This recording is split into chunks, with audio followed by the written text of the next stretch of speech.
Bismillahirrahmanirrahim. Pertama-tama marilah kita luangkan 15 detik. Kita bacakan Al-Fatihah buat saudari kita Natalia Iriani. Semoga beliau selalu dijauhkan dan dilindungi dari segala bentuk kezaliman. Wa khususon Natalia Iriani. Al-Fatihah. A'udzubillahi minasyaitonirrajim. Bismillahirrahmanirrahim. Alhamdulillahirabbil alamin. Arrahmanirrahim. Maliki yaumiddin. Iyyaka na'budu wa iyyaka nasta'in. Ihdinas siratal mustaqim. Shiratal ladzina an'amta 'alaihim ghairil maghdubi 'alaihim waladdallin. Amin. Sepak terjang YouTuber mu'alaf Natalia Iriani.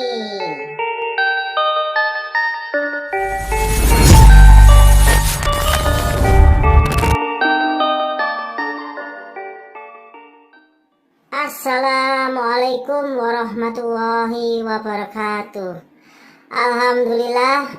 Rabbana atina min ladunka rahmah wa hayyi lana min amrina rasada. Alhamdulillah, berjumpa lagi dengan channel Joko Waras.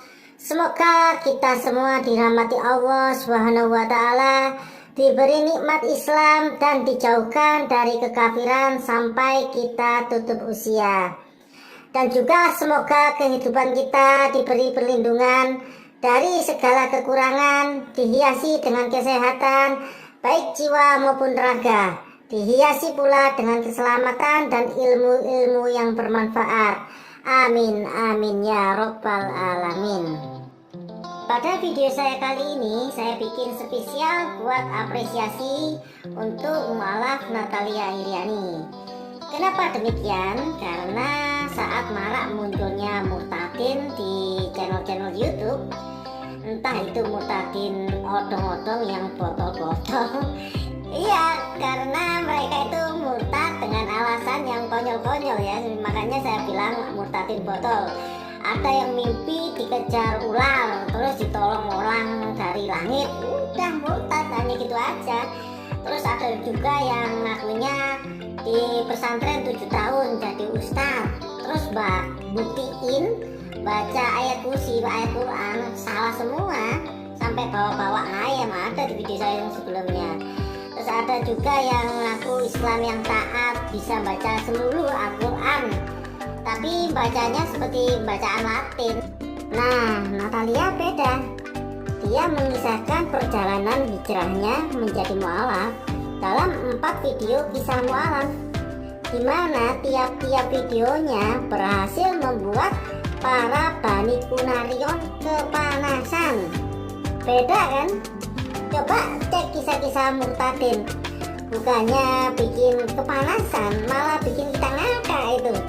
Ada yang nunjukin kemampuan baca Al-Quran, tapi ya gitu, bacaannya salah-salah. Ada yang baca ayam, ayat kursi baca ayam, Al-Fatihah, Qul huwallahu ahad, salah panjang pendeknya, salah hukum tajwidnya, ya gitulah. Beda sangat sama Natalia Iriani. Kita mengenal awal kemunculan Natalia Iriani di video kisah mu'alafnya yang pertama, yang dia kasih judul Yesus Menuntunku Memeluk Agama Islam. Nah, di video tersebut berisi tentang biografi Natalia Iriani, background keluarganya Natalia Iriani, dan dimanapun, apapun yang dia buat, yang dia katakan di video tersebut, itu berdasarkan ayat-ayat yang ada di Alkitab. Tapi apa yang sudah Natalia Iriani katakan di video tersebut bikin banyak Bani Kunarion kepanasan. Banyak yang bilang Natalia Iriani ini penipu Islam dari lahir, nggak pernah Kristen. Dan itu pun banyak YouTuber Kristen yang mereaction video Natalia Iriani ini, nggak terima mereka dengan videonya ini. Tapi dengan besarnya keinginan Natalia Iriani untuk membuat orang tuanya ikut menjadi mu'alaf, Natalia Iriani membuat video lanjutannya yang kedua, yang dia kasih judul "Ini yang membuat saya meragukan Tuhan". Nah, di video tersebut Natalia Iriani kembali menunjukkan data dengan ayat-ayat yang ada di Alkitab seperti apakah Yesus itu? Apakah dia layak disebut dengan Tuhan? Nah, video ini pun makin membuat para Bani Kunarion kepanasan. Mereka komen macam-macam di kolom komentarnya Natalia Iriani ya tentunya. Mereka nggak terima, mereka makin marah dan makin menuduh Natalia Iriani ini nggak mualaf tapi Islam dari lahir. YouTuber dari Bani Kunarion yang nggak terima, mereka mereaction videonya Natalia Iriani ini. Mereka ya tetap kayak sebelumnya bilang Natalia Iriani ini Islam dari lahir, nggak pernah Kristen. Terus ada yang bilang salah memahami kitabnya. Ya mereka panas intinya, nggak terima dengan dalil yang ada yang disebutin Natalia Iriani. Jadi mereka hanya berasumsi Natalia Iriani ini Islam dari lahir, nggak pernah Kristen. Asumsi ya. Dalil-dalilnya yang disebutin Natalia Iriani di video tersebut nggak pernah mereka bantah. Mereka berasumsi dan berasumsi terus untuk menjawab mereaction videonya Natalia Iriani. Dan lagi YouTuber dari Bani Kunarion yang terkonyol adalah mereka memanfaatkan momen Natalia Iriani ini. Mereka selalu bikin judul ada Natalia Irianinya, pakai thumbnail ada foto Natalia Irianinya, padahal isinya nggak ada Natalia Irianinya. Jadi sangat provokatif, hanya memanfaatkan momen kenaikan Natalia Iriani ini. Coba cek, pasti ada itu. Lalu, apakah yang dilakukan YouTuber dari kaum Bani Kunarion tersebut bisa membuat Natalia Iriani menjadi down, menjadi bangkrut, menjadi gulung tikar? Ternyata tidak. Disitulah Natalia semakin memuncak. Dia ada di TikTok, ada di Instagram, bahkan YouTuber nggak hanya dari kaum Bani Kunarion, dari kaum muslimin pun ikut mereaksi kisah mualafnya Natalia Iriani. Dan Natalia Iriani mulai semakin terpacu untuk membuat video ketiganya.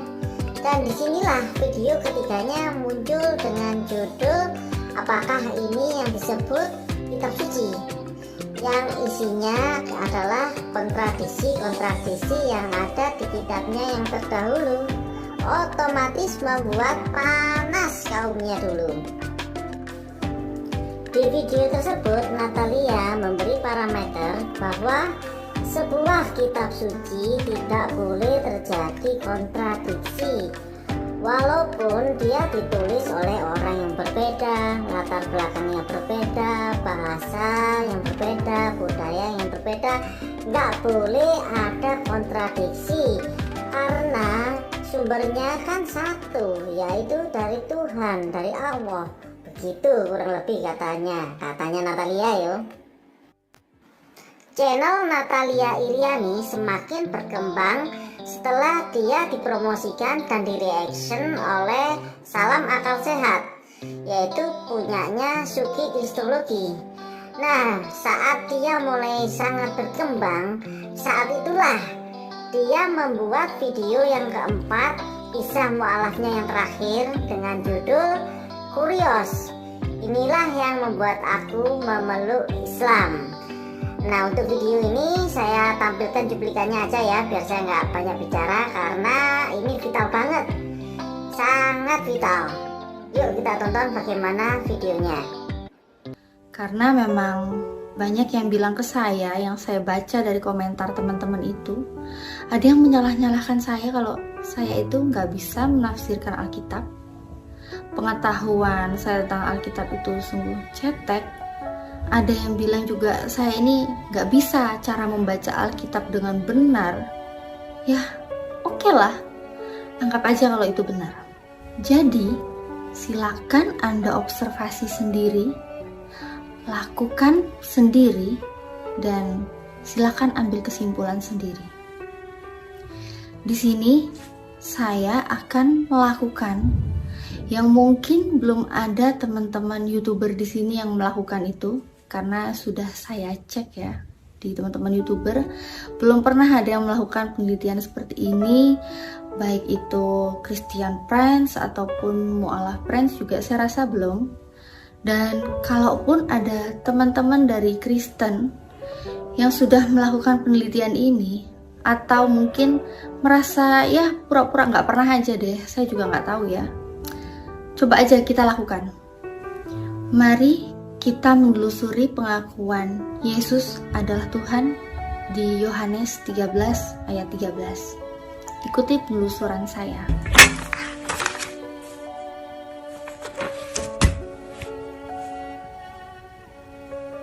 Oke, sekarang kita ke Google ya. Kita cari Yohanes 13 ayat yang ke-13. Kita lihat ayatnya seperti apa bunyinya. Kita pilih yang Alkitab Sabda. Kita klik. Kamu menyebut aku guru dan Tuhan, dan katamu itu tepat, sebab memang akulah guru dan Tuhan. Di bawahnya juga aku guru dan juga Tuhan. Itu tepat karena aku memang guru dan Tuhan. Nah, di bawahnya lagi ini aku guru dan junjungan. Junjungan, kenapa kok ada perubahan ya? Tadinya kan kita baca Tuhan terus jadi junjungan. Coba kita cari yang di versi yang lebih kuno ya. Kita klik yang di kuno. Oke, kita klik. Nah, di sini apa itu tulisannya? Kamu ya bernama pengajar dan tuan. Di sini tuan. Kok beda ya sama yang tadi ya? Ada perubahan apa ini? Guru dan tuan lagi ya, kita ketemu di sini. Nah, guru dan tuan. Di versi ED ini lebih jelas ya. Kamu memanggil aku guru dan tuan. Nah, dan tepatlah demikian sebab memang itulah aku, tuan ya. Jadi kita di sini lihatnya tuan. Terjadi perubahan beda dengan yang kita lihat tadi pertama ya, aku guru dan Tuhan. Sekarang coba kita cari lagi. Kita ke yang lain lagi, kita klik ini. Akan melakukan pencarian yang versi asli. Kita cari John 13 ayat 13 yang original version. Oke, kita cari di situ. Kita cari ke bahasa aslinya ya, jadi biar jelas sebenarnya sih artinya itu apa. Jadi kita butuh yang bahasa aslinya. Oke, kita di sini cari. Nah, ini di Bible Hub ini ada tulisan aslinya ya. Oke, kita klik di situ karena ada tulisan-tulisan bahasa aslinya. Kita bisa copy nanti di situ ya. Kita klik dulu.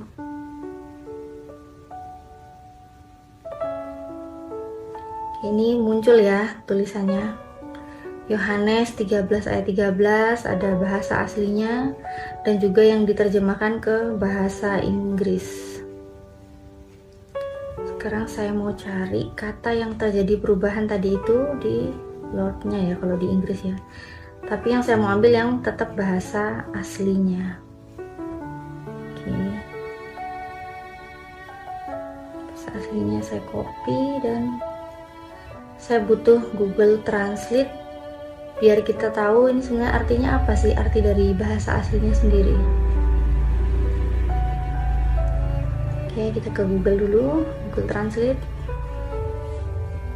Nah, saya butuh yang lebih besar tampilannya ya, supaya teman-teman juga bisa lihat lebih jelas. Kita paste di situ. Kita lihat. Oke, di Indonesia itu ternyata artinya jadinya Bapak. Artinya Bapak, jadi bukan Tuhan yang tadi awal kita baca ya, beda ya artinya ya. Oke, terus kita coba ke bahasa Melayu. Itu pun di bahasa Melayu tulisannya artinya enci, enci ya, enci bukan Tuhan ya.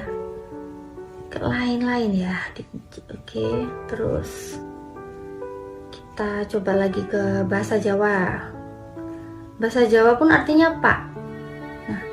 Pak ini di mana-mana itu ada Pak ya. Di sini saya punya tetangga namanya Pak Yatno.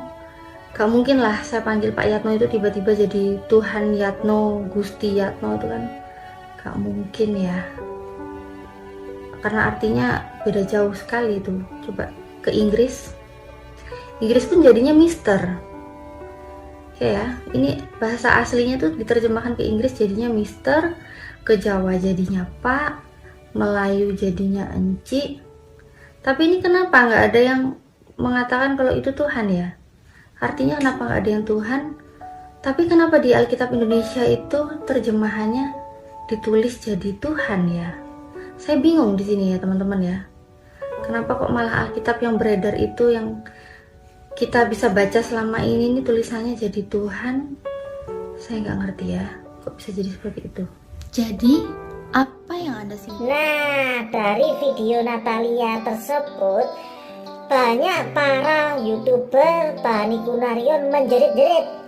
Mereka berlomba-lomba mereaction bahwa Kurios itu adalah Tuhan. Jadi mereka Kurios, mereka artikan ke bahasa Inggris dulu yang artinya Lord. Nah, di situ mereka memaksakan Lord itu harus artinya Tuhan, padahal kan artinya Tuhan. Jadi kata Kurios di bahasa aslinya Yunani, mereka nggak langsung ditranslitkan ke bahasa Indonesia. Mereka transit dulu ke bahasa Inggris yang artinya Lord. Nah, dari Lord mereka paksa menjadi Tuhan, padahal Lord itu kan aslinya artinya Tuhan. Sedangkan Tuhan bahasa Yunaninya adalah Theos. Ya, inilah sedikit video yang saya apresiasikan khusus Natalia Iriani. Oh ya, avatar ini bukanlah avatar yang menggambarkan Nabi Isa atau Yesus. Ini hanyalah avatar bule berjenggot, berambut kuning, berkumis, dan berbaju biru. Bukan Nabi Isa atau Yesus. Karena saya sebagai umat Islam sangatlah haram membuat gambar atau karikatur, membuat patung dengan dimaksudkan sebagai karikatur avatar Nabi, baik itu Nabi Isa, Nabi Muhammad, dan nabi-nabi yang lain. Jika ada kebenaran itu datangnya dari Allah Subhanahu wa Ta'ala. Jika ada kesalahan itu mutlak dari saya sendiri. Kurang lebih mohon maaf sebesar-besarnya, dan hanya kepada Allah saya mohon ampunan. Taqabbalallahu minna wa minkum taqabbal ya karim. Wassalamualaikum warahmatullahi wabarakatuh.